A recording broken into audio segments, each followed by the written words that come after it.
to test something out. If you're watching from Facebook or YouTube, TikTok, you're over here on a different camera.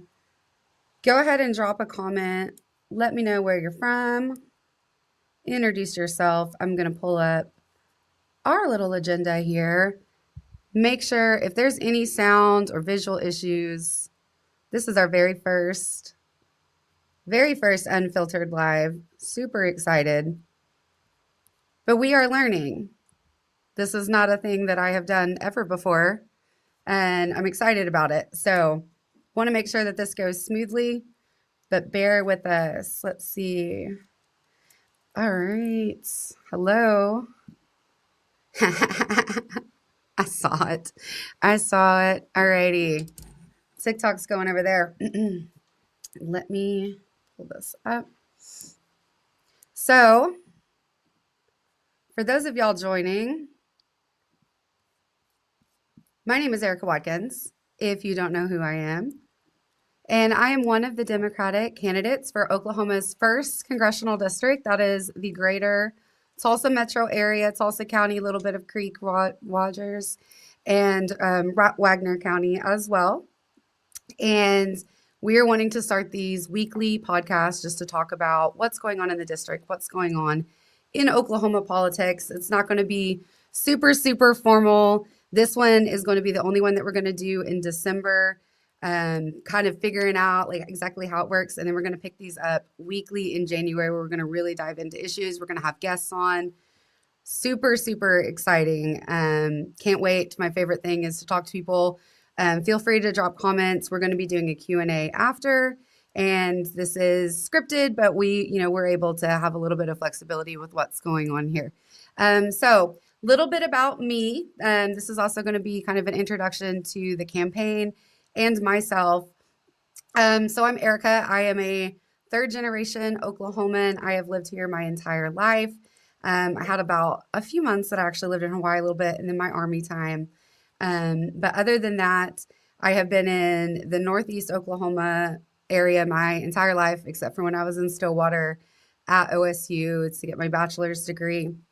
I served 10 years in the Oklahoma Army National Guard, including a tour to Afghanistan in 2011, 2012. My experience as a veteran shapes a lot about how I go about this campaign, the things that I saw, the things that I did, my experience of being a woman in the military. You bring a lot of my ideas and my views about how we should do things, how I want to continue my service to the country. They all kind of play a part. And yeah, I've got two little boys. They are kindergarten and second grade, so they are just starting off on their public education journey. If you aren't familiar with me, for the past few years, I've been doing public education activism and advocacy. Mainly, we were kind of the anti-Ryan Walters Club. Luckily, we don't have to worry about that anymore. But we were down at the school board meetings every month. We were having to sleep overnight on the steps of the Oliver Hodge building there for a little bit when Ryan Walters was trying to limit public comment. So yeah, we got a little bit of media attention. So we were part of Defense of Democracy Oklahoma. We ended up breaking off, starting a new state-led organization that, because we needed to have state control.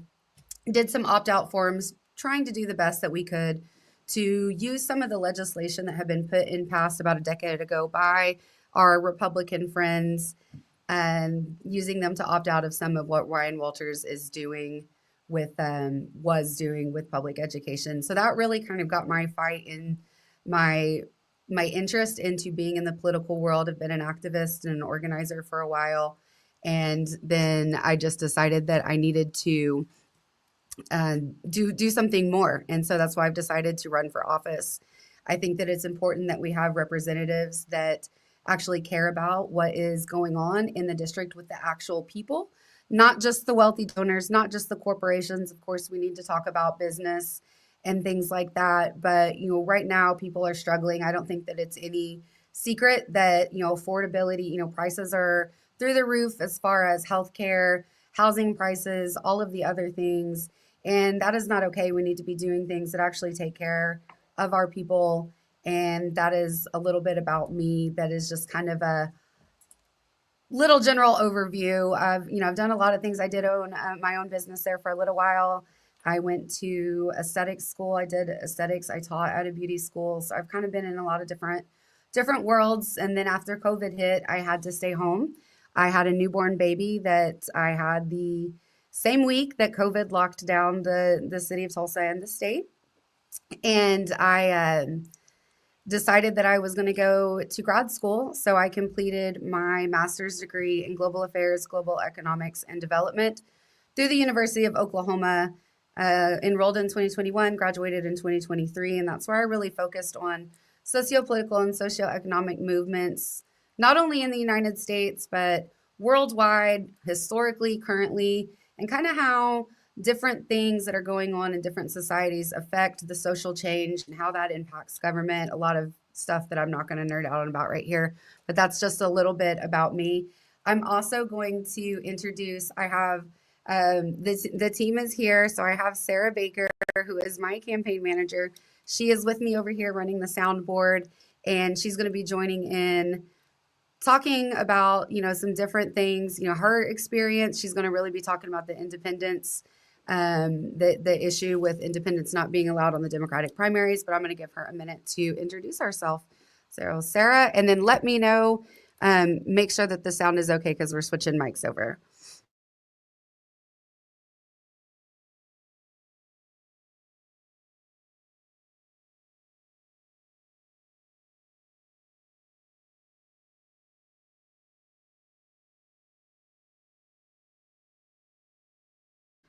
All right.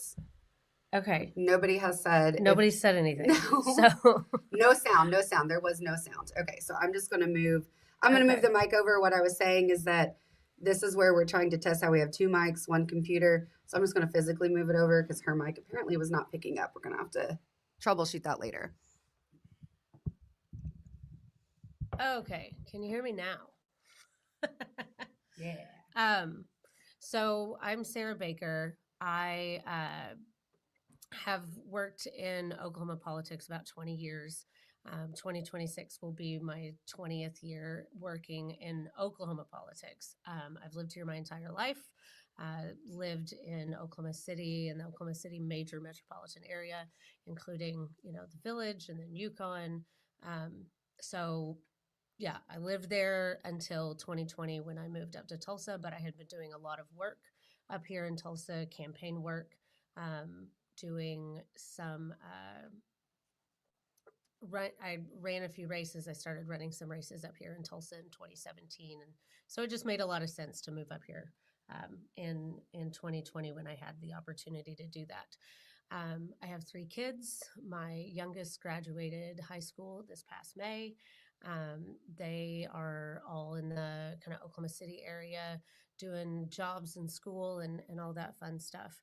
Um, so, just as a little quick preface, I part of the reason that I'm going to be joining in on the discussion with regards to what has happened with the state party, the Oklahoma Democratic Party, not um, notifying the election board in time to include independents in the primary and everything that's going on there. I was I worked for the state party from February of 2015 to April of 2017. I was made executive director of the state party in 2016. Previously, I had been the communications director.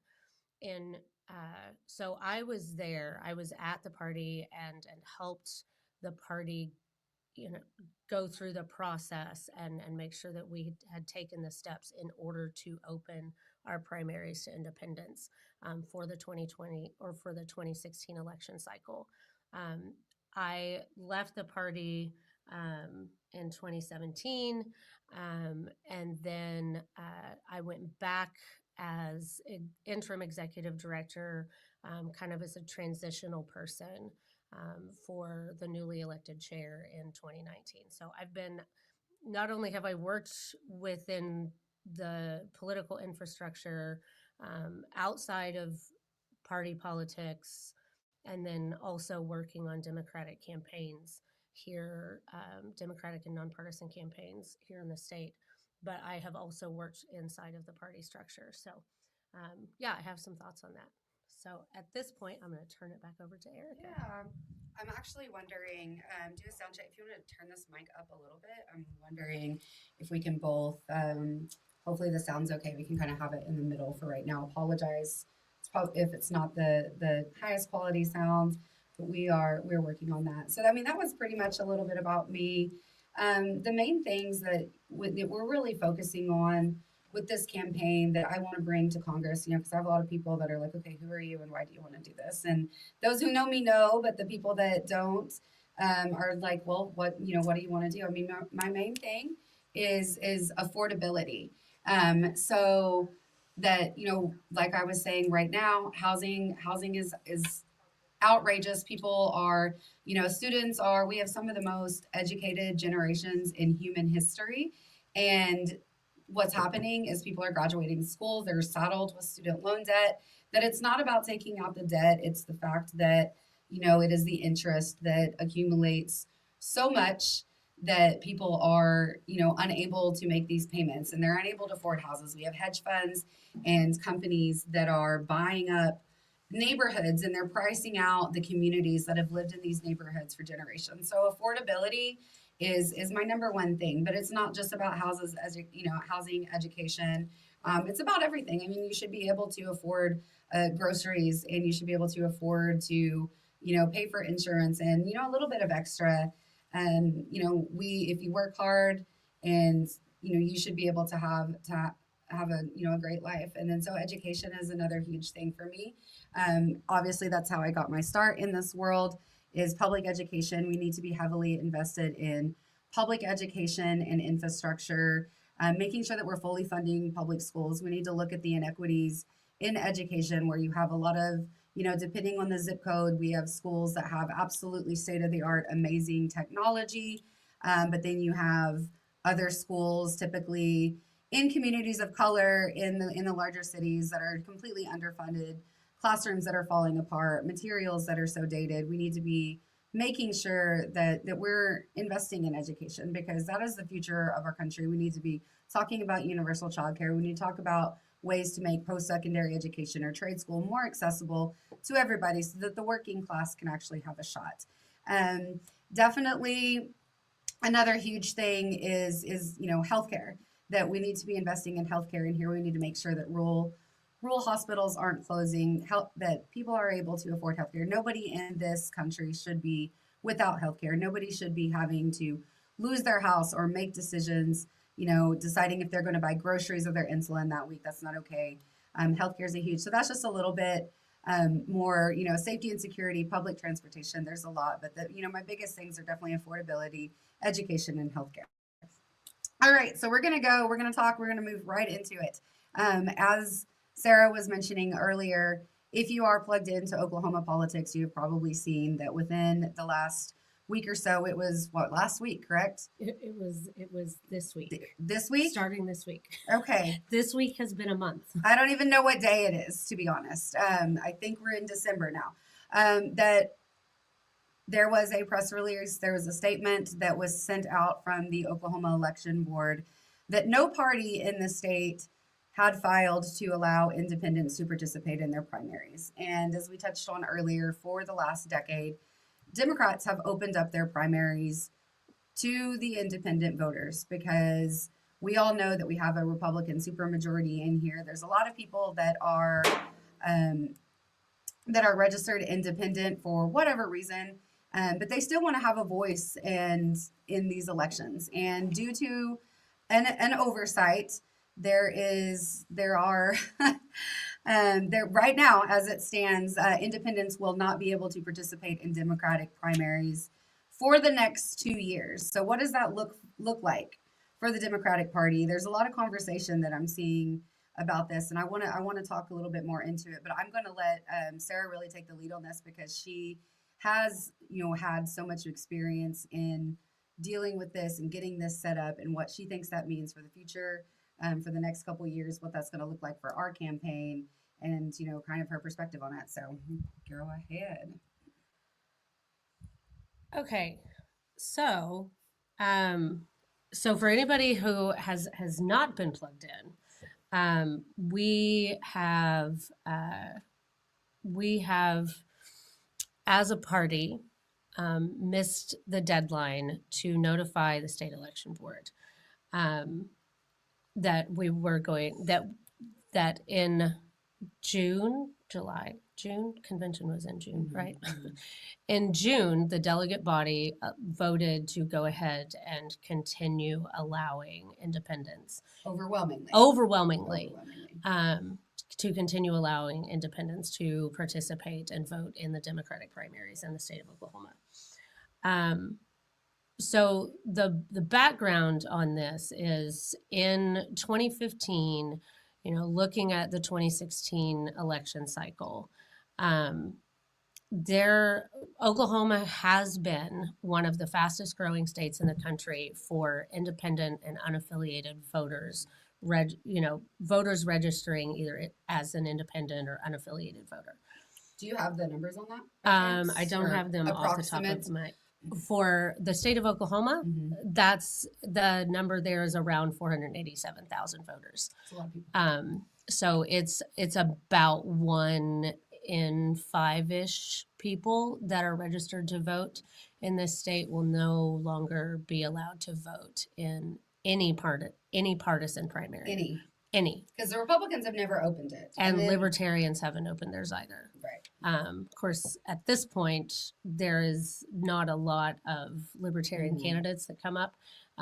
So having a libertarian primary in the state of Oklahoma would be I mean, totally here for it. Like, let's play. I would love to watch that play I would love to watch that play out. I'm going to read the mailers, to be honest. Yeah. So no organized party in the state of Oklahoma will be open to independent and unaffiliated voters for 2026, and that's really unfortunate. So in 2015, when we were looking at numbers of the ever growing population, the chair of the state party had a number of discussions with a number of people within the party, outside of the party, activists, independents, everybody, and looking at what was happening on the ground with like the Bernie campaign, where Bernie was very appealing to a lot of unaffiliated voters. I mean, Bernie is and has been an unaffiliated voter himself. Now, the other thing to note is that every state does their stuff differently. So as we are talking through what is happening in Oklahoma, it is not applied in the same way. Some states have completely open primaries. Some states have declarative primaries, all of these things. So this is specifically for Oklahoma. So 2015, ever-growing population of independent voters.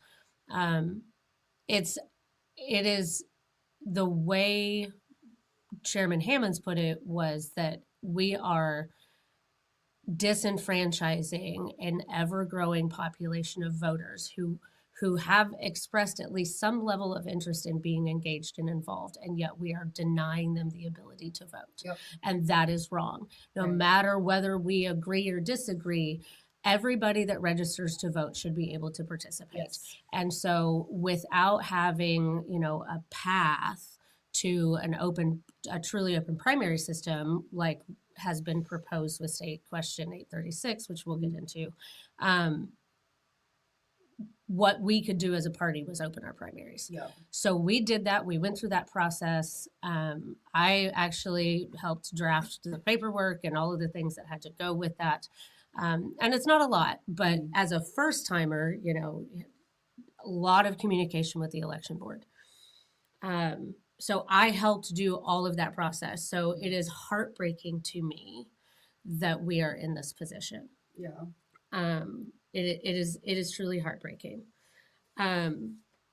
So the state party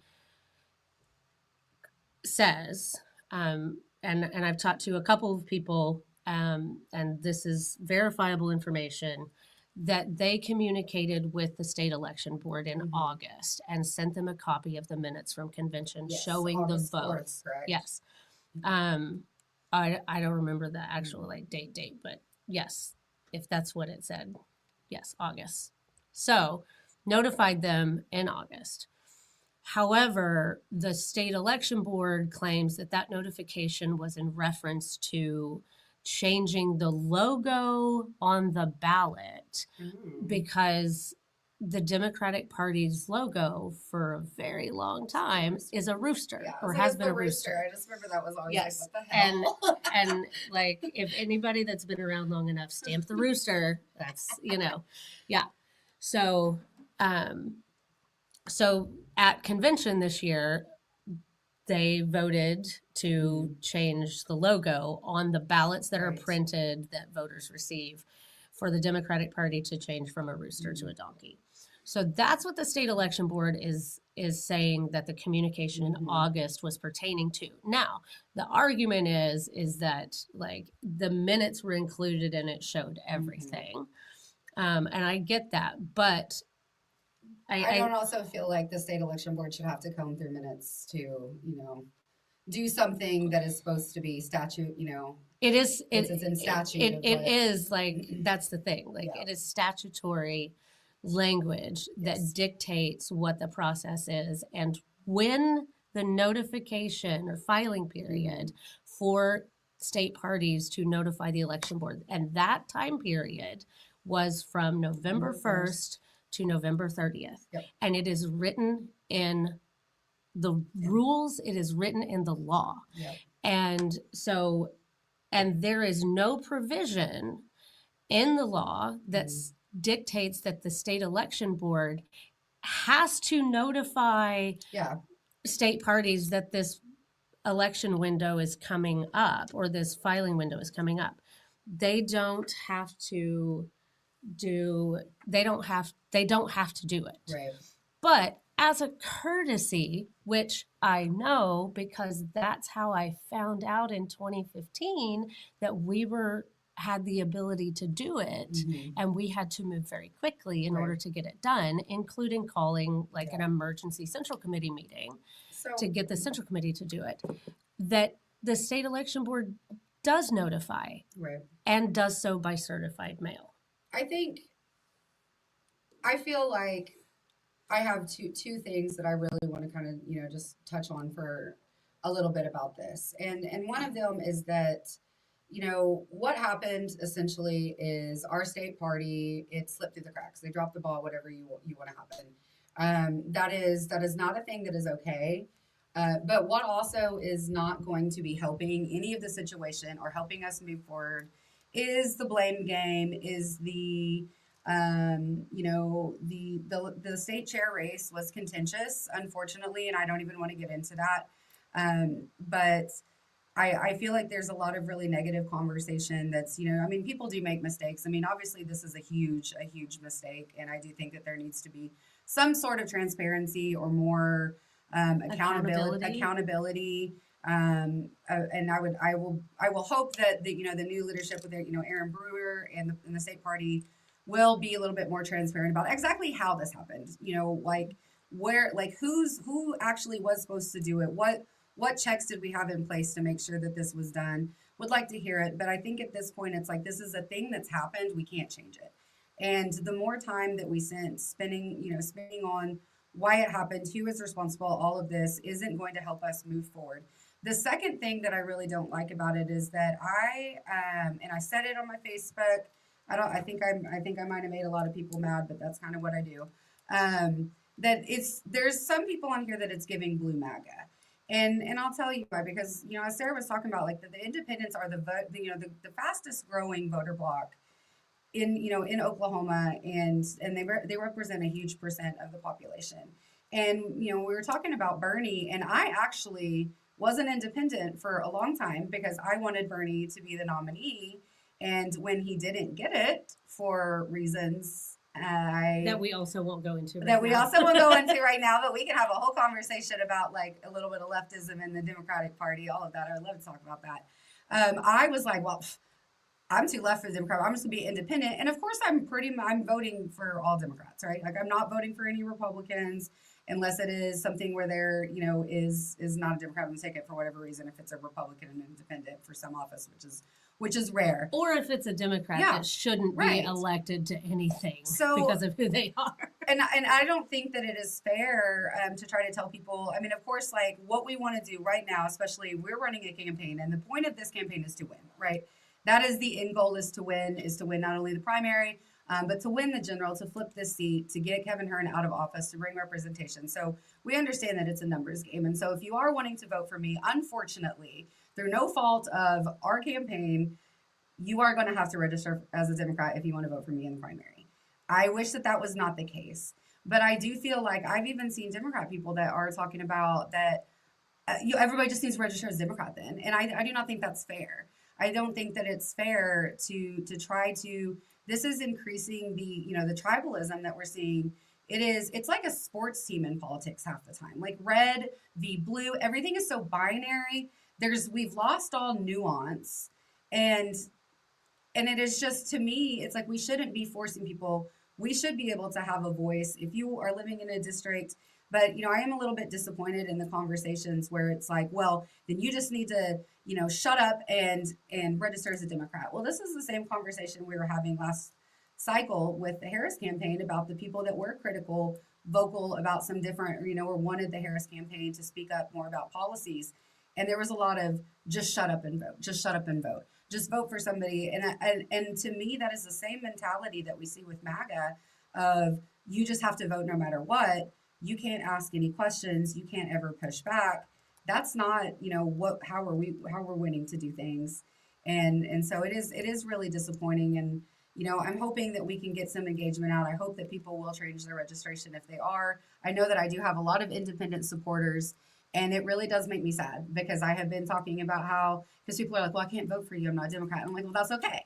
Because the Democratic Party is opening. And that's the thing. If the Democratic Party is wanting to be an umbrella party, we have to realize that by allowing independents, that we're going to have people that are maybe more left than Democratic Party, but then we're also going to have probably conservatives that are registered independent. Oh, yes. Because there's so many conservatives that they're not ready to be a Democrat. They can't go that far. But they'll register as an independent and they'll vote accordingly. They're fine if they feel that they're not a Democrat, but they're the ones that are really quiet. They're not speaking out against MAGA, but we've cut them out as well. But we're talking also about libertarians, Mm-hmm. voters who identify politically as libertarian in the state. And I know some of them. Mm-hmm. Like I know some of them. Some of them are my friends. Right. They identify as libertarian, but because there isn't enough libertarian presence in the state of Oklahoma, they wanted to be able to vote in some primary.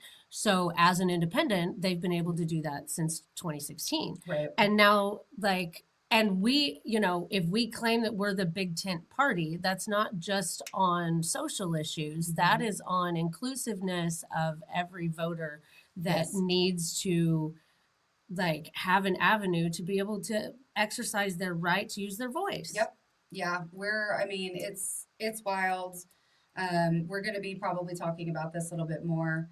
I at this point, what we're going to do is we're going to adjust our strategy because we have really we've been wanting to reach out to independents and make them feel like they can vote for me and don't feel like they have to be completely aligned with the party, because I do feel like a lot of people are tired of being put into a box. They're tired of being labeled.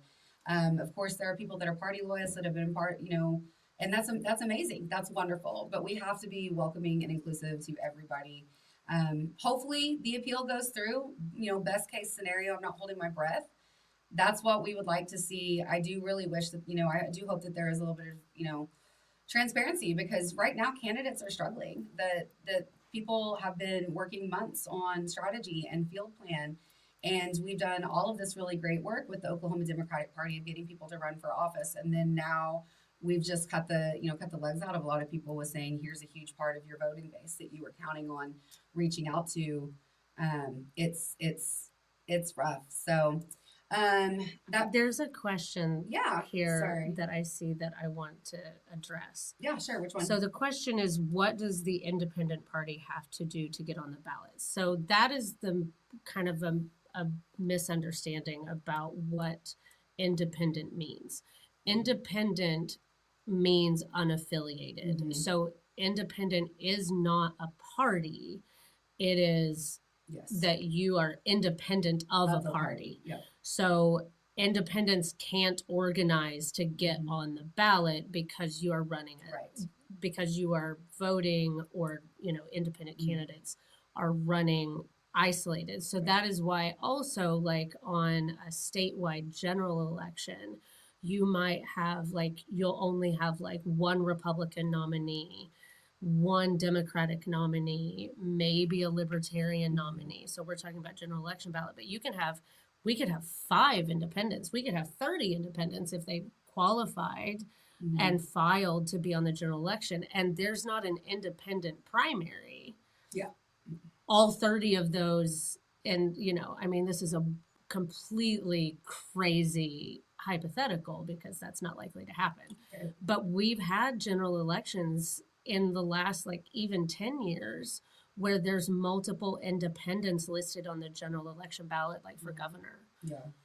And it happens especially for statewide races like governor, lieutenant Mhm. governor, but also for Yeah. like US Senate and congressional races. It does happen here in Oklahoma.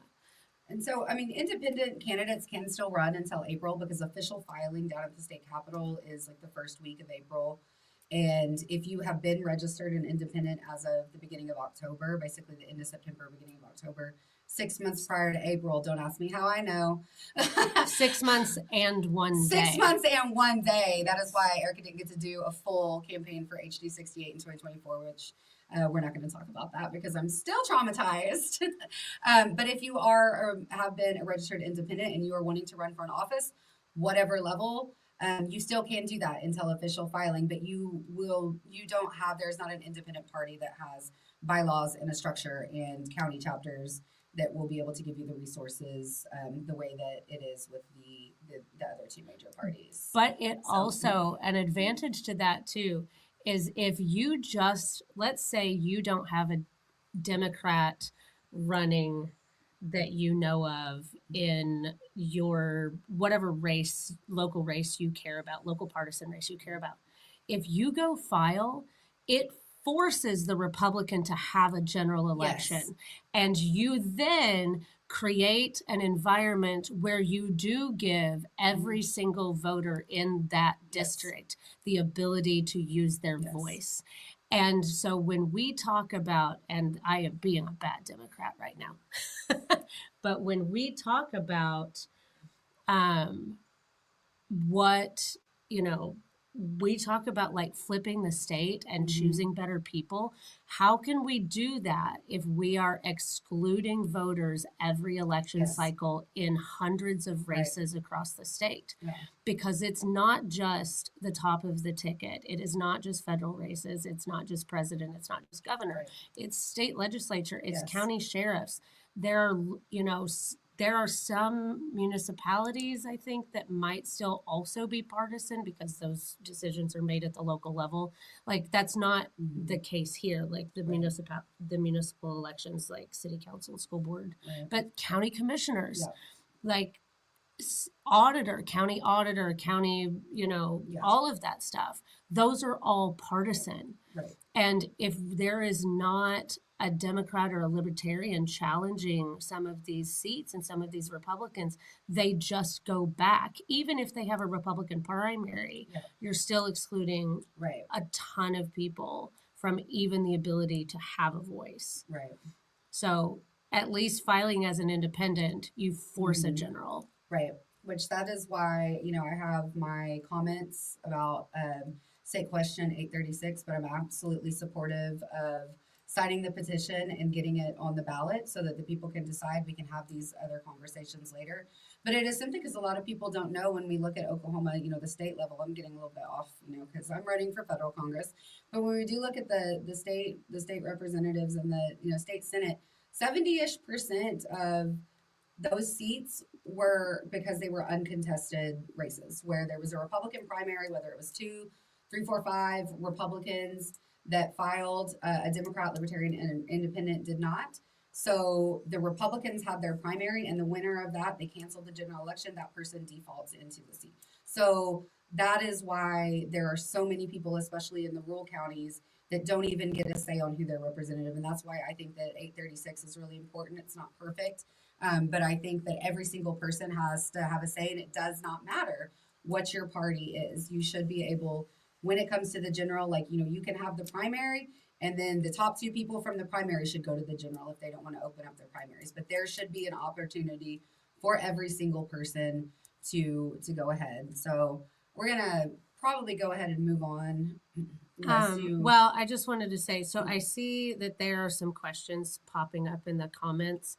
Um, I wanna acknowledge that we're seeing them and we're not ignoring you, yes, but we're gonna yes, circle back at yes. the end and kind We of will do wrap the Q and A because everything I've up. got Facebook, Yeah. YouTube here, and then I've got TikTok over there, and I can't even hardly see the TikTok one. So Yeah, I've got that ignoring covered. it, not ignoring you, but so we're gonna shift over to the bullshit watch, and this is where we're not gonna ever have a shortage of content for the bullshit watch here.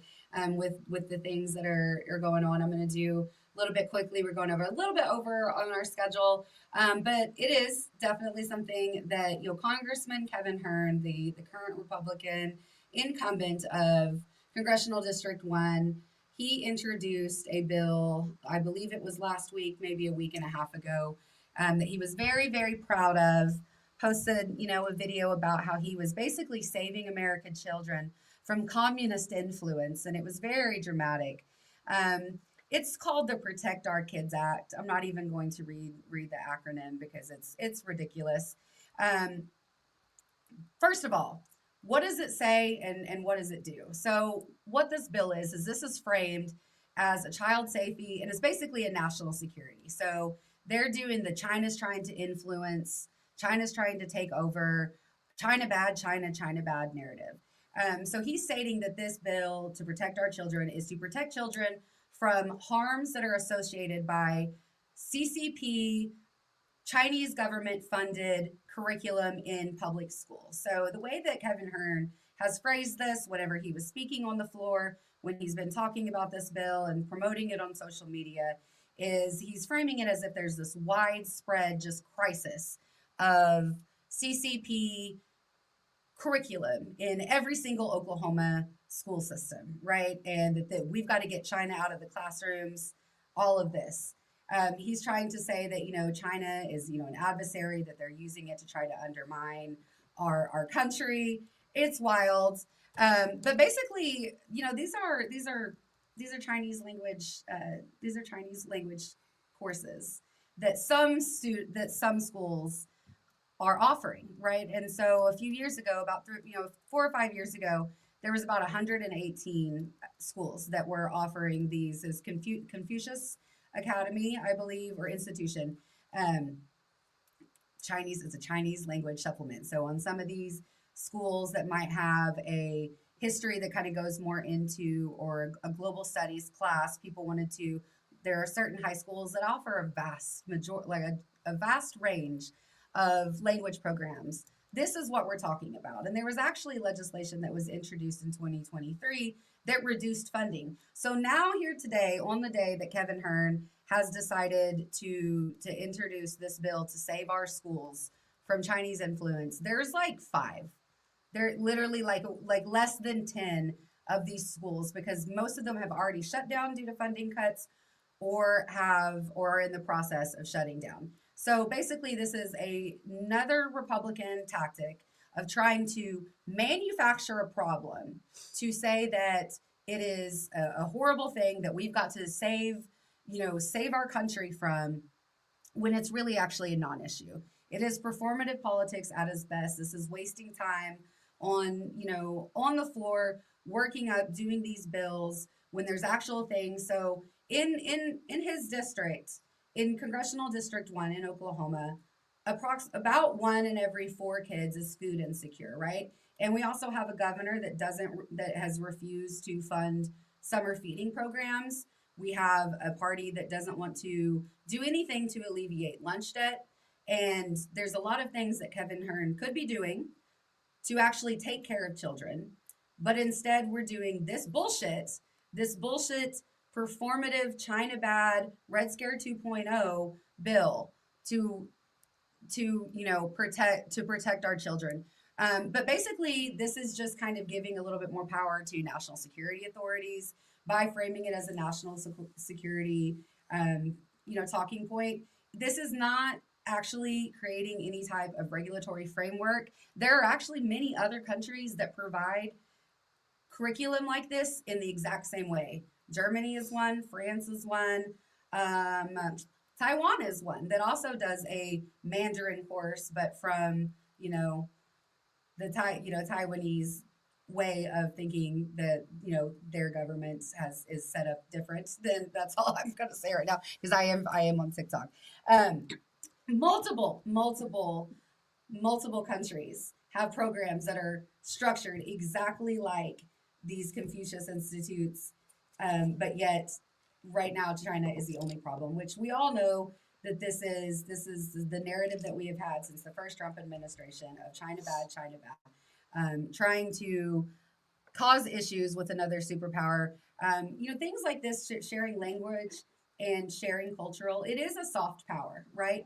And it is something that you can do. There's a reason why, America's soft power is that, a lot of places speak English, right? But there is nothing wrong with trying to share your language and your culture with other people. These are voluntary courses. These are advanced level language courses. This isn't being, there is not a CCC funded curriculum in every kindergarten class in the United States the way that this messaging is coming out. And this is just something that they're doing to waste time. This is what I want to make sure that I'm doing different, actually focusing on legislation that matters to people. Um, so the reason that I'm using propaganda is because of the emotional justification that it's using, and that we have. When people like Kevin Hearn want to talk about child safety and neglect the kids that are going hungry, or on the same in the same breath wanting to force queer kids out so that they could actually be at risk of abuse or becoming homeless, or when we don't want to do anything about gun violence in this country. I don't want to hear it. I don't want to hear shit about child safety because Kevin Hearn and these Republicans do not care about child safety. They use child safety to emotionally manipulate people because when you hear something like Protect Our Kids Act, they name these bills things like that because that would sound terrible to vote against that. Oh, the Democrats, they're going to be voting against the Protect Our Kids Act. They don't want to protect our kids. But it's emotional manipulation really on its surface whenever we introduce legislation like this that really does nothing. There's no real substantial that I've been able to see. I haven't read through it in a full, you know, uh, like a fine tooth comb, but I've definitely read this legislation. But what I think it is just it's more trade war stuff. It is just wanting to completely make a mockery of other countries, of ourselves. Honestly, we shouldn't be scared of other cultures' language. We should be open to diverse ideas. That is actually what strengthens us as a country. And I just think it's bullshit. I'm not going to go into a whole lot. I don't want to give this bill the attention, but I do want to bring it up as the as the thing as the bullshit today on our bullshit watch because this is another thing that we are spending time on when it's actually not caring about children. Most of these schools are closed. I will be happy. I will make a post later today that goes into the stats and how many schools have closed since the funding was actually cut several years ago, and what this is more black and white so people can look at that later because I don't want to. I have a whole lot that I've written about it when I've been looking over this the last week or so. I don't want to monologue. I get weird about that. This is our first. We're kind of figuring out the pace for this podcast. So I want to go ahead and move on. We've got about 15 minutes left for the official podcast, and then we'll kind of hop into some Q&A, but we can probably open that up earlier. I'm going to get back over here. The stories from the community was the last thing that I really wanted to talk about. And that is something that I don't have like a one single story to tell, because I really wanted to bring up that with knocking doors and making phone calls, being in rooms and talking to voters, doing digital lives like this and having people, talk. Whenever I'm talking to people, I ask, what is it that is most important to you? Instead of me as a politician going up and telling a room of people or telling somebody face to face that, hey, this is me, this is what you should care about, and here's why. I actually want to be able to listen to what matters to you. What is the most important thing to you? Because what I think is important might be completely different from what your lived experience is. But I can tell you that overwhelmingly, talking to people in the community in the actual district, it is healthcare. Across the board, it is healthcare. Every single person I am talking to at least says something about healthcare. I have been talking to people that are unable to afford their own healthcare. They've had to drop it and go, they're uncovered now. They might be able to get their kids on sooner care, but they are not able to qualify. Even though they're working, they're not able to qualify because we know a lot of jobs will only, but um, a lot of jobs will schedule you like 37 hours or less so that they don't have to pay you benefits, which that's a problem. But if they are eligible, half the time, especially now after what happened with the shutdown last month, premiums are increasing. I have had people that are they're starting to get their renewals and they said my premiums have went up 20%, 50%. And there are small business owners that I have been talking to that have had employees that have had to drop their insurance. They are now employing people trying their best as a small business owner to offer insurance, but there's nothing that they can do and now their employees are being priced out. Privatization of healthcare is one of the worst things that I think we've done in this country.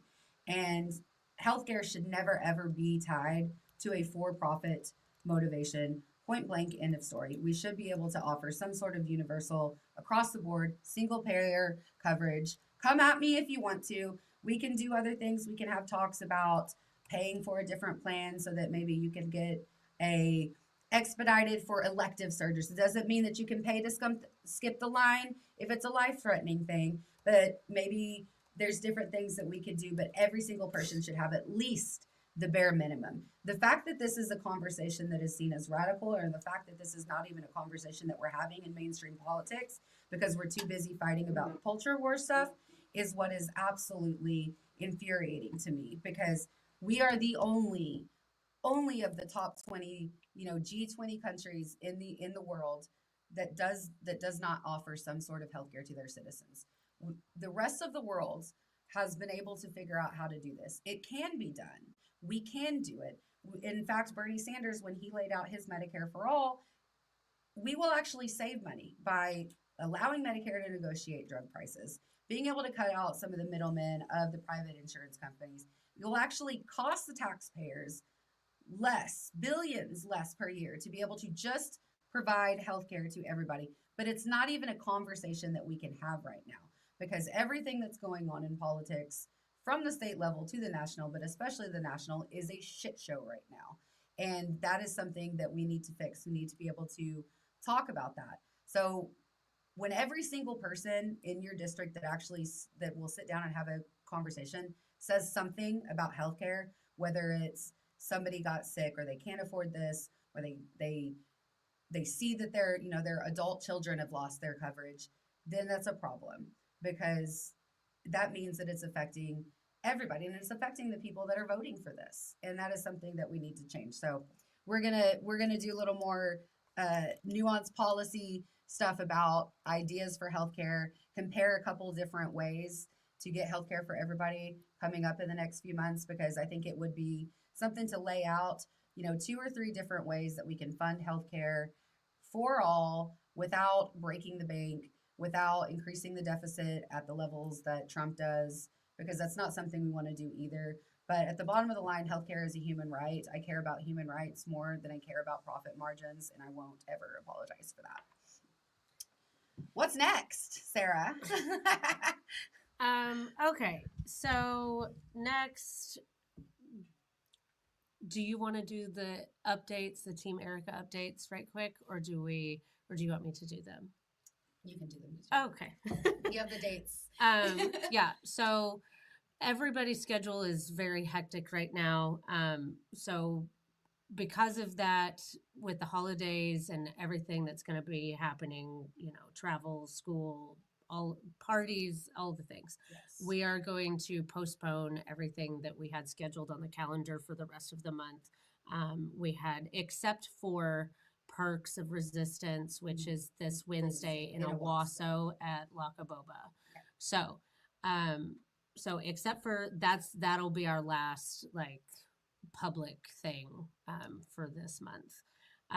We do have a bunch of trainings that I have on the calendar, kind of spread out between virtual and in person. So when we get into January, it is like full speed ahead. So we've got volunteer orientation, Field 101, phone bank, and relational outreach. Our Deep Canvas Fast Track, which is a 2-part series. We are going to continue to do Deep Canvas throughout the campaign. And that is not a strategy that has really been utilized much here in Oklahoma. So we are doing some training about that for anybody that wants to be out knocking doors or doing some more of the deep canvas phone banking even. Then there's texting and digital contact. We will have text banking available hopefully in January. So that and then, all of this is going to be all over social media. Yes. Also, yes. if you do not already get our newsletter, we don't send many, maybe like I send like a couple one a week. yeah, maybe one two. a week, and then maybe for like special things, you might get a Yeah. little. But if you aren't already receiving the newsletter, definitely go to my website, Erica4OK. That's What's the number 4? But well, actually, I bought the other one, so it can go either way now. I think you can test that out if you want to. But Erica4OK.com, and there is a sign up. Join the campaign if you are wanting to volunteer. Express your interest there in the form. There's a little fill form box that you can put. If you just put in your name and email, you're going to get the newsletter. If you put in that you want to volunteer, let us know, because we do have an expanded volunteer form that kind of asks about what your experience is, what your interests are, and if you have never even looked at a political campaign or electoral politics, don't worry about it. That's fine. We're going to train you on everything. We want to make sure that there's a space for everybody.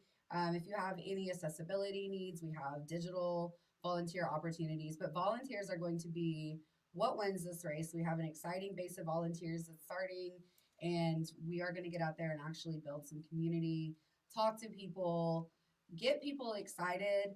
That is the one thing that I want to do. I don't want to be just a completely hopeless optimist, but a little bit of hope core for people that in a time where everything seems so desperate, when everything seems so frustrating, when every time you open up your phone, it is headline after headline that just makes you sick. If we can have a little bit of hope that we can turn this around, that there is community, that there are people that wanting to work together to represent, because this campaign isn't about me. This campaign is about the people in this district that have been overlooked for far too long, because when one of the wealthiest men in Congress gets to a position like this, he becomes beholden to his donors, his backers, his billionaire backers, the special interest groups, the conservative think tanks, MAGA, and that's not what we want to do here. So volunteer activities, but like all of those dates, I know there was a lot thrown at you, social media and the newsletters. As well as the Tulsa County Democratic Party newsletter always has our little graphic that has an overview of everything that's going on, so you can keep up there as well. Okay, you ready to hop in? We've got a couple of questions. Okay, yeah. Let's turn the recording off for the podcast, for the actual. Okay. Oh no, we're leaving it on. We're doing it all. We're just, like I said, this is a trial. So we're gonna open it up to some questions, and so we've got a couple that have can you come hand me TikTok through. over there? I'm gonna bring it a little closer because I cannot see. We're gonna bring there we go. Yeah. So I'm gonna not go in order. All right. But so there was a question: are you running in Oklahoma? Yes. And so, Erica, where are you running for anybody that didn't catch that at the beginning? I am running for Oklahoma's first congressional district. That is the Tulsa. This is my sticker that I stare at every day. The Oklahoma is worth the work. Tulsa metro area, greater Tulsa metro area. So All of Tulsa County. CD1 is all of Tulsa County, a little bit of Creek County, Sapulpa area, a little bit of Rogers County, Wasso area, and a little bit of Wagner County, almost to Coweta, Catoosa, and almost to Coweta, but not in Coweta proper. Yeah.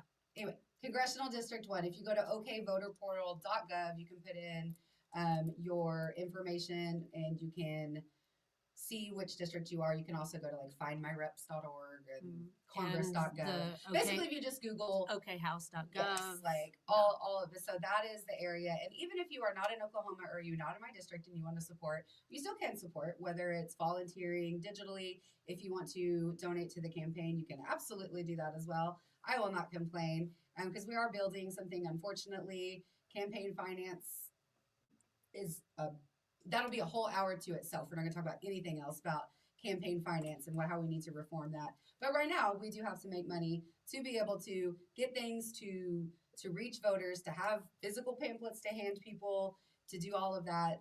So if you want to support, that is definitely something you can do. But yes, Tulsa, Oklahoma is where we are at. Yeah. So very quickly, what do we need to do to change from independent to Democrat? Like, what's the process? So you can go to start at okvoterportal.gov. You have until April 1st. Let's do that faster than that. If you are wanting to do that, go to okvoterportal.gov. You should be able to log in there. I actually would like to make a video that kind of explains the process and's got the screenshots. And you can change it. You can change your affiliation right there online as long as you have the real ID. There is, if you haven't done your real ID, if there's something in the system, you might have to physically go in to a TAG office or somewhere and turn in the paper or mail it to or go to your county election board. But all of those instructions will be right there that you can go to okvoterportal.gov, click on the portal, and then there is a change my registration link that you can do that. That is open until April 1st. Definitely hate that I have to ask this, but if you are somebody in CD1 that has been wanting to vote for me and you are an independent, I'm gonna need you to switch. And I get it. I was an independent before I decided to run for office, and then I believe in 95% of the Democratic Party's platform. But I think that there is space for everybody in this party, that especially ones that are wanting to stand against what's happening right now, that's wanting to be a voice for the people, that cares about equality, justice, all of that. So yeah. Okay. FYI, the real ID requirement, because I just had to update my address and I don't have a real ID, but I have been using the last four of my social for all of time with the election board. So if you use the last four of your social as opposed to like your driver's license or state ID number, interesting. You probably will not have to have a real ID. I just remember there was I tried to do but you can always print out the form. You can't do it online because you weren't able to. Yeah. But you can always print out the form and that's just good. mail Okay, it so some TikTok comments are saying the same. So I could be wrong. This was a few years ago whenever I switched, but that was the process for me. Is that it was kicking you off from doing it online. And yeah. All right, any other questions? I'm going to scroll a little bit on TikTok. See if there's any big. So there's a what about wage up? So we have that in the notes. So wage up is for state question 832. So this is another thing that especially independents need to be aware of things that are going to be on the ballot in 2026. And they could be placed on the June ballot. State question 832 has already been placed on the June ballot. But, if 836 makes it onto a ballot, it could be assigned in June. It could be assigned in August. And those are going to be key election dates. So be sure to do that. State question 836 is still in the signature gathering portion until the end of January. if you go to voteyes836.com, so the number's 836, there is a page at the top in the navigation for signature gathering. If you click on that page, anywhere that they have predetermined locations around the state of where you can go and sign the petition. That's all listed there for anybody in the Tulsa area. Tulsa is actually at the top of that list because that's how And also, so if you go to anything where there's a large group of people, there are going to be 836 oh yeah, people there. absolutely. We were at like the Lights On at Guthrie Green, 836 people there. We were at Pride, 836 people there. We were at the Christmas Parade, 836 people there. They're going to be everywhere. They're doing a really good job getting a lot of volunteers out there taking. So if you are interested in signing, go that route. Even if you don't necessarily, you aren't sure about it, which I know that there's a few people. Get it on the ballot. Let the people decide. That's what I've been trying to say with the Republicans. Decline to sign. So you're basically saying you don't want it to go to a vote to the public then, okay? Like that's what you're saying. So, if you disagree with open primaries, cool, congratulations. But we should all get to vote on it because that's how democracy works, right? That's how it's supposed to. Yeah.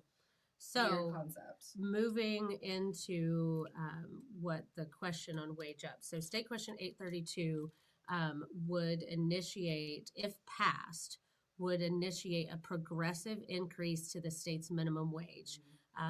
It has already been placed on the June primary election ballot for June 2026 on June 18th. And every single voter in the state of Oklahoma still can go vote for at least that in June. If you're an independent voter and you don't have anything else, you still can go vote on that, period. And that should be like, write it down right now.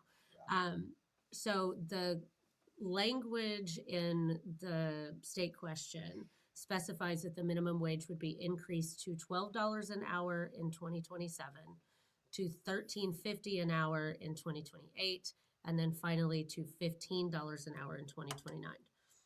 So one thing that we aren't like, okay, yes, I don't know. How do you feel?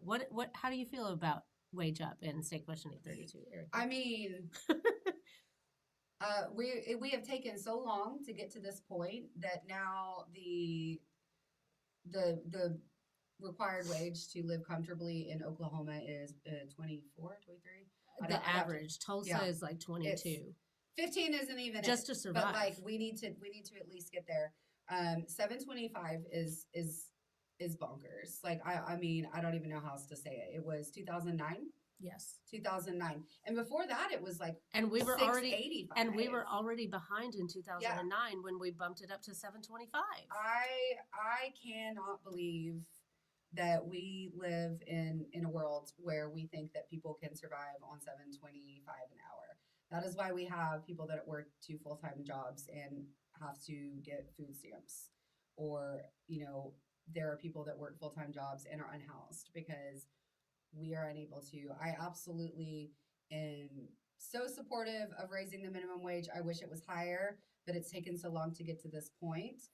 It needs to be done. When we established a federal minimum wage in the 1930s, it was FDR under the New Deal that said there has to be an absolute, a bare minimum that you can't pay any less than. And that minimum, I want to pull up the actual quote, is that it is not just to survive, that it is to thrive. And that if a business is unable to pay their employees a wage that they can actually exist comfortably, then you don't need to be in business. You don't need to be in business. And I know that there are some small businesses that might struggle with this. I'm sorry. I'm sorry. Like, then you gotta figure out how to run your business then. But like, we're talking about companies like Walmart and Amazon and huge ass multi-billion-dollar businesses that are taking advantage of this. Some even pay less than minimum wage. Don't even get me started on service staff or Goodwill. We talk about Goodwill. I'll be here all day. But the fact that we don't have service staff, $2.13 an hour. And then now we have completely shifted the burden with tipping culture in this country into, and like, trust me, I tip 25% everywhere I go. It can be the worst service, I still will tip because I'm like, they might have been really bad at their job, but that doesn't mean they survive. They But they deserve also to. might just be having a Yes, really yes, crappy people have bad day. days, but I'm like, they also deserve to survive. Like that, just because they had a bad job. So we need to, do stuff that like absolutely support minimum wage. We need to raise that. And and for the argument of pull themselves up by their bootstraps, why do you think they're working that job? Like, I worked in the service industry. Like, nobody that I ever encountered when I was waiting tables or, whatever, working in restaurants was ever like, this is my career, unless they were in management. And even some of them were not like, this is my career. This was literally like to survive until they can get their shit together for the next thing. Finish school or, start their own business or whatever it is. Like or it was a second job. I mean, yeah. So they are trying to pull themselves up by their bootstraps, and we are like refusing to help That's not them. even like, the quote is actually like so out of context. I'll have to pull up the full quote. I have a lot. I wish I'm gonna have to rewatch this and write down all the notes of things that I said that I was gonna do because it's just like all over the place. All right, any other questions? I did see a comment. Other question: where do you stand on the OTA? Oh. And I saved it for last because I knew. Oh, I knew. That's why I saved it for last. But I'm gonna give you. You have 90 seconds, and then we can. I don't even need 90 seconds. Fuck the OTA. Are you serious? Like, okay. Not only did we have an infrastructure act and a highway system that is supposed to be funded with our tax dollars, but then of course, like we've done with everything, we got to find a way to privatize it. We got to find a way for these 10 people to be able to make a ton of money on it, right? So then we have the OTA, which is private companies that are being subsidized that we're paying, and they're now taking eminent domain. We have more miles of turnpike in Oklahoma. A lot of people don't know this. More miles of turnpike per capita for our citizens than any other state in this country, Oklahoma, and we are still have so many turnpikes that they're trying to develop, and they are taking people's property, land that has been there for generations, and buying them out of it, which you don't have a choice. You don't have a choice. There's movies made. Did anybody see the movie Up? When he wanted to keep his house, it's the same thing, except now you don't have a choice to put and I understand that we need to be able to make, ease the congestion on a lot of our interstates, especially, a lot of the round in Tulsa and Oklahoma City. But we can invest in public transportation. We can invest in rail. We can invest in other things to move people that is actually a lot more cost effective, that isn't a for-profit for a board that, wow, weird that the president of the OTA also has a seat on the Department of Commerce in Oklahoma. That seems like a conflict of interest. It seems like they wouldn't want to publicly fund a bunch of roads if he has a profit incentive to make a whole lot of money through the OTA. So we need to act like it's, and they keep raising the rate. How many times are we going to raise? How many times are we going to? Oh man, the OTA. So there's your 90 seconds, but I'm going to add something. How about we invest in actual infrastructure so that the congestion issues so largely are often caused by road construction or the fact that some bridge has fallen apart, so now it's inaccessible, like all of those things. How about we make investments there to fix the infrastructure that we already have, that millions of people in this state I don't know, maybe because the oil lobby owns all Oklahoma politicians. And there we said it. Right there. Maybe. That's why we won't. And the bidding process that exists, that is essentially just, politicians handing out favors to their political buddies and their contributors, their big donors. Yeah. I mean, like, it's insane. So, and don't even get like, that right there, they overbid these projects and suck the state dry on these things, and they don't go through proper bidding processes. They're not unionized labor. They're not unionized, like all they're of these out-of-state things, companies. and they're out of state companies, and then they drag on for years for a project that in other states and other countries around the world would take like 6 months tops. And here we have like anybody been on I-35? You know, like maybe going to Dallas ever from Oklahoma City? Have you ever driven that? And That there's not been I-35 road has been construction. under construction my entire life. Like I'm I have 41 I years used to old. travel and to it's Texas my almost entire every life. weekend when I played rugby, and we were in a league that we were in Dallas, Austin, San Antonio, Houston, almost every other weekend, always. And for years, almost a decade, we would make these road trips. I-35. Yeah. Texas is a good thing to look at and think of what not to do.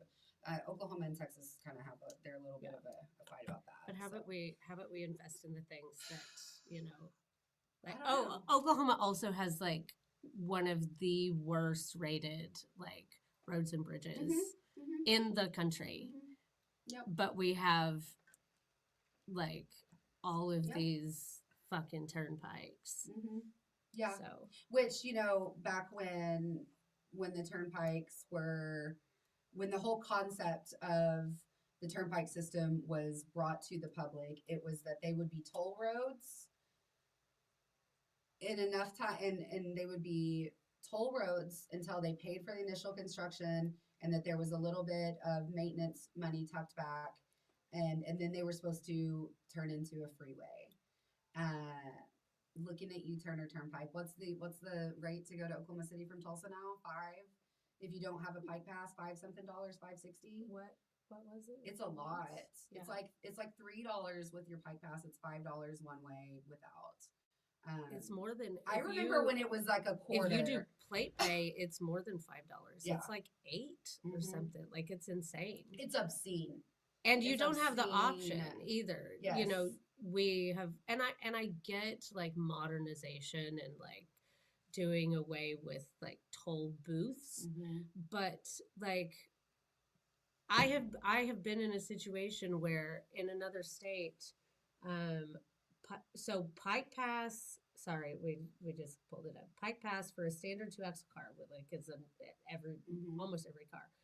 $5.40 one way if you have the Pike Pass from Tulsa to Oklahoma City. So $5.40 each way. But plate pay is toll, which is the toll by mail that is now like if you don't have a Pike Pass, you automatically get billed via plate pay. It is about $10.50 one way. So it is almost double. What's the 6-axle rate? So for like semis, because you got to think I-44, like we're talking about the Turner Turnpike, is it, you know, it's a huge thoroughfare for let's semis. not even talk about 6 axles. Let's talk about 4. Yeah. Let's talk about, you know, a 4 or a, you know, like pulling a trailer. Like how many in more rural areas, like, and they have to go to auction, you know, hauling cattle and hauling horses and going to shows and going to auctions. Like that's, so for a class 6, which is 6 axles or more, Pike Pass is each way. Pike Pass is $22.12 and plate pay is $44.03. $44.03. 44. Plate pay is $44 for a drive semi. 90 something miles for a semi. $44. Yeah, $44. If they don't have a Pike Pass. And y'all think that New York, like when I went through New York, like they have a lot of tolls and they were a little expensive. This is the price that they were, but not like they don't have the amount of miles of toll roads that we do in Oklahoma. It's obscene. Like eventually every damn road is going to be privatized. And I feel like that's what some people want. Like, my gosh, like we're almost to a point that we can't own anything because it's, you know, you can't even drive down a road. We're supposed to be free. We're supposed to be free to travel in this country. Well, and so I had an incident in Pennsylvania years ago that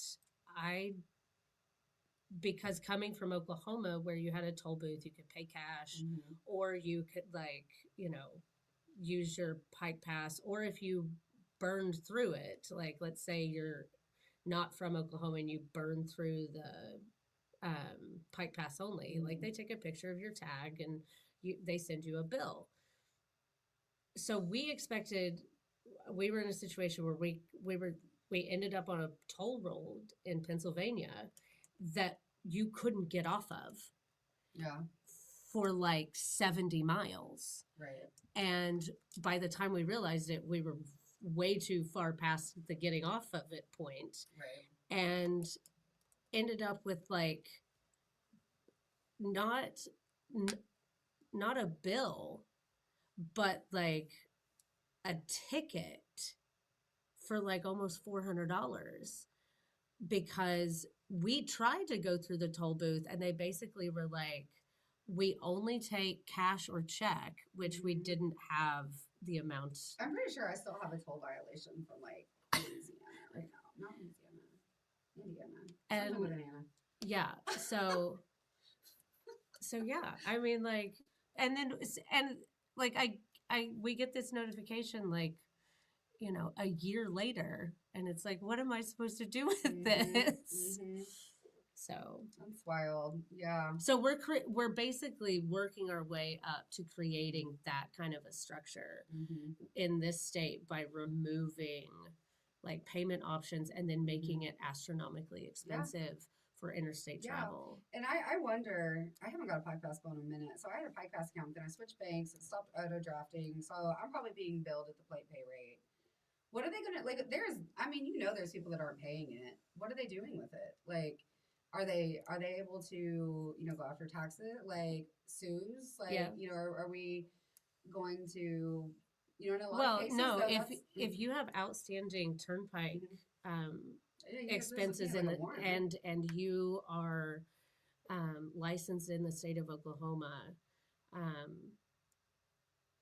when you go to renew, not licensed, when you go to renew your car's tag, yes, you will not be allowed to renew your tag until your OTA bill is paid off. And it doesn't matter how much it is. And even if you set up a payment plan, I think they still require that the payment plan be completed before they will let you renew your tag. That actually happens. And then we spiral into the like, okay, so what if you're living on the edge making $12 an hour? And, you know, then you have this bill and now you can't get your tag renewed. And then you get hit with the penalties and the fines for being late. And then you get pulled over for an expired tag. And let's just go ahead and say the thing out loud. If you are a non-white driver, the chances of receiving a higher ticket and also the higher chance of being like called in. Yes.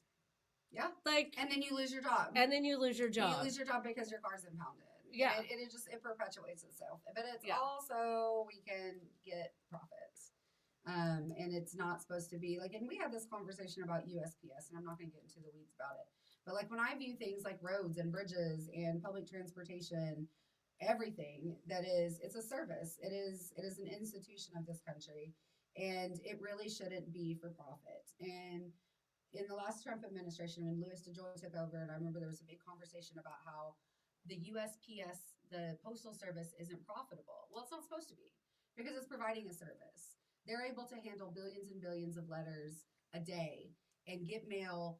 For the most part, yes, there's issues, but for the most part, get things switched over or get things from across country safely. You know, people mail things that are valuable because it's not supposed to be. It's a service. It's a public service. It is not something that is for profit. And to me, that's how we should view roads. Roads should not be a profit. You know, yes, we have to pay to keep those up. We can talk about different ways to do that. I do not think nickel and diming the everyday person is the move that we need to go. I do not like the OTA. They are my number one op. Somebody sent this to them, so they're not. Oh, it's okay. Kevin So, Hearn will find it in the oh yeah. general, and Listen, my and thing then is he'll like send it between to my them. social media It's totally profile from cool. before I ran for a race and then, or before I ran for office and then now that we're doing this, it's like honestly, I think my strategy when it comes to like op stuff is that there's gonna be so much. Wasn't I'm gonna flood the zone, as yeah, Steve Bannon likes to say. That there's gonna be so much stuff I have out there. They're not even gonna know what to do with what to it. do for my attack ads. So, wasn't Kevin Hearn on the OTA prior to being elected to Congress? Probably. Appointed Let me pull by that up. no, he was. He was Okay, appointed. he Yes, was. he was appointed. Mm-hmm. Yes, he was. Sure was. He was appointed by Stitt to the OTA. Yep. Love that. Love that for us. Yeah. It's just So when I say that, like, he's going to, like, I mean, of course, now I'm super second guessing myself. But remember, I ran the Yes, race yes, against him in 2018 yes. too, so Some of I the- know yes. so much about Kevin So Hart. those of y'all that do not, that the voice over here, we're gonna maybe set up a little different next time. But this is my campaign manager. We'll This post is a Sarah picture. Baker. She did an introduction at the very beginning, but that's who, because I did see some comments over there on TikTok that are like, who is the other person? So since we're now kind of into the after hours, podcast is done. We are going to stick around for some questions for probably about another 10 minutes, kind of just depends. So feel free. I've got comments up both on the TikTok, YouTube, Facebook, all the other places that it's showing over here. Any questions, anything you want to ask? This can be ask me anything, a statement, what's important to you. If you are on TikTok over here, tap, like, share the live, get that out. Well, we're going to be off in about 15 minutes, but would love to hear what matters to you. Any questions about the district, about policy positions, about me as a person. I am an open book. That is what I'm really wanting to do with this campaign. I am definitely technically a politician. I am running for office. This is a real thing. It is surreal sometimes to be like, oh my gosh, I'm actually a politician. This is weird. But I don't want to be like the normal or the status quo establishment politician because that has not been working, right? For a long time, I always viewed the people that are running our country as just like high elite status person. These are just people. They're just people. Half of them are Nepo babies, right? That didn't, you want to talk about DEI and not being qualified for a job. Well, apparently it's okay when it's just that you're born to the same, the right white family. So there are a lot of people in there. I mean, look at Mark Wayne Mullen for one. Like that it's like we can do better. And so I've kind of got out of my head with the imposter syndrome of the fact that I'm doing this, but I am going to be open and be a real person because I think that that is something that every single person is still a human being.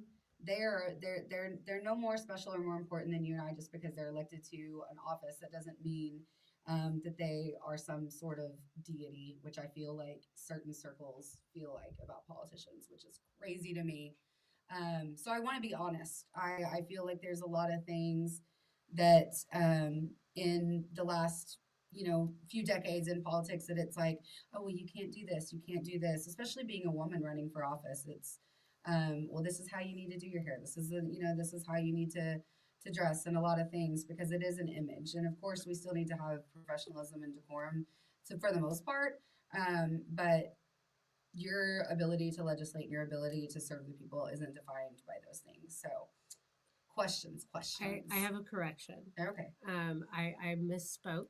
Oh. It was not Stitt who appointed him, and I'm actually not entirely sure if this is how he acquired this. I would have to look into that a little bit more because I'm not remembering all the details of it clearly, as we could obviously tell. So from 2011 to 2015, he was the chairman of the finance committee of the Oklahoma Turnpike Authority. So, yeah. Love that. Yeah. All right, questions. So we're gonna go ahead and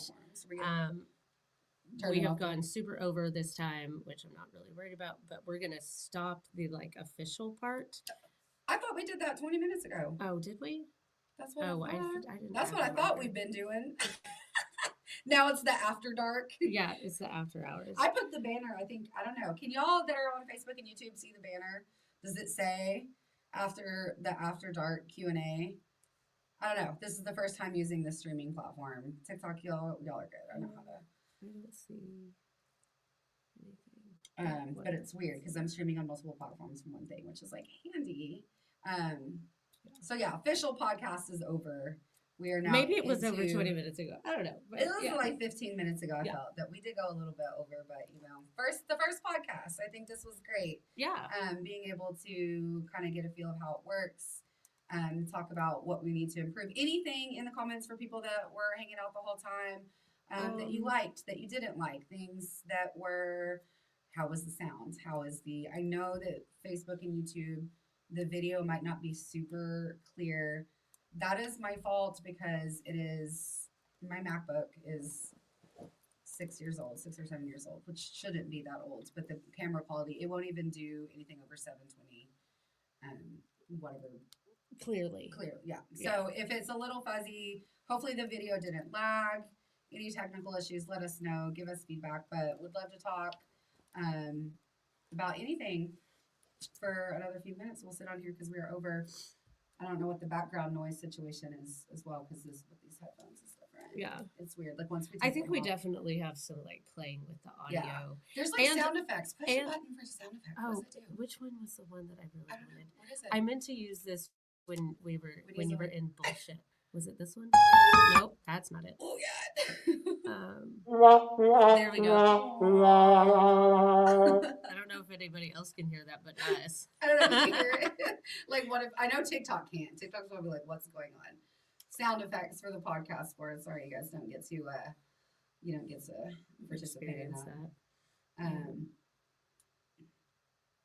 Yeah, I don't know. And then there's interesting. I wonder if yeah. Yeah. So I did little applause line. Okay. I hate that one. That's very like UFO-y. It's so loud. Nobody is saying Crickets. anything in the comments, so Crickets. I don't know. I think this is representative of the comments. Right. Yes, this is y'all. This is y'all, by the way.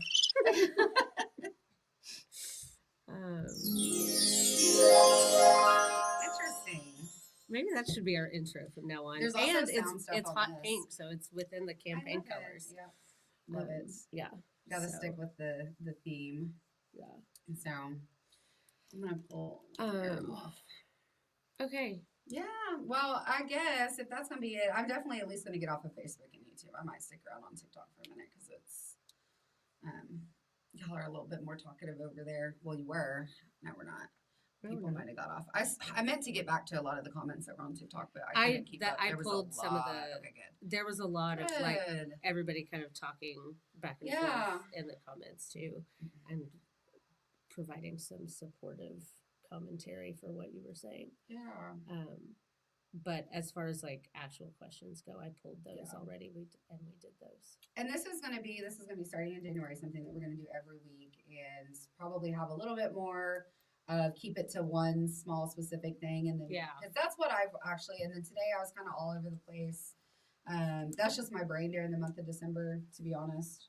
But then with the first one, we had a lot of stuff to cover. But what I really wanted to do is take like one very specific thing, and either with a guest, myself, Sarah, somebody, have a really, really in-depth conversation about it from different perspectives, because I do feel like we have lost with the social media and with 24-hour news cycle. We get the headlines, we get the sensationalist stuff, and we're not getting enough of the actual really like nuanced discussion. So that's what we're going to be doing with this podcast. Every single week on Sundays, we will be streaming it live, and then we're going to actually edit it, make it sound a little prettier, and then upload it. The goal was Mondays. No, that's not going to happen. Probably not this time. Tuesdays are when we'll put it out. Maybe after the first of the year. But it will be officially up on Apple, Spotify, podcasts, all of those places as well. We need a couple of days turnaround time. And if anybody knows any people that is experienced with this part and wants to volunteer or at least give some pointers, that would be great. But I feel like we did decent. Yeah. No, I mean, I think I think we did decent. It will Mhm. be very telling as to what is recorded on the board Right. as far as like sound goes Yeah. and all of Yeah. that. Because Hopefully it that's wasn't too terrible for the Facebook because that's the yeah, one that's on Facebook. TikTok's yeah, just getting my phone mic over there, yeah. but Oh yeah, I'm sorry. I like totally like sneezed, and I usually can hold it in and be quiet, and then you said something that was kind of funny, and I went to laugh but sneeze at the same time, and it just like all came out at once. I'll clip it and And then we'll maybe add it to not. the soundboard that it's just like in just random points. I'm just gonna play the sneeze Yeah, sound. Like yeah, yeah. no, listen, I'm allergic to the Oklahoma air, so Oh yeah, my allergies have been terrible today. hmm. So yeah. Anyway, All right. all right. Well, Let's wrap it up I am on definitely Facebook yeah, and gonna get YouTube. off here officially. Thank you everybody for joining. Thank you TikTok. Thank you Facebook, YouTube, everyone that was on here for our first little trial run. I really appreciate it.